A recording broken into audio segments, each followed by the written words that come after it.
Ito na mga ka-farmers, yung ating tomato. Ayan, bumubulaklak na. So pero hindi pa natin ito naabunuhan ng pampabulaklak. Ayan o. So medyo aanuhin lang natin para sabay-sabay ang bulaklak niya.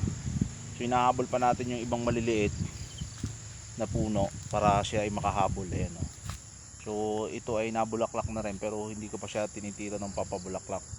So by tomorrow i-spray natin ang pampabulaklak and then aabunuhan din natin ang pampabulaklak para sabay sila. Kung hindi uulan kasi mga ka-farmers, umulan ulang-ulan dapat na pa anuhan na natin ito, na paabunuhan na natin. Ang problema nga lang ulang-ulan. So ayan mga ka-farmers. So buti lang hindi nadali ni Enteng. Ayan o.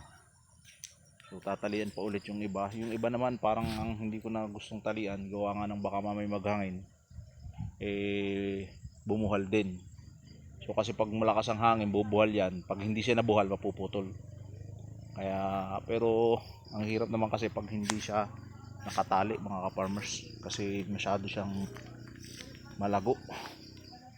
Ito wala pang tali ito. Halos 80% may tali na ito. So hindi natin dinamihan kasi pag dinamihan natin masyadong masakit pag tayo nalugi. Ayan o. At saka wala na din tayong puhunan. Yun ang masakit. Yun ang masakit na pangyayari. So yun mga ka-farmers, ito yung update natin. So mayroon din tayong pulang repolyo doon. So maganda na rin. So I hope na umabot tayo sa magandang price.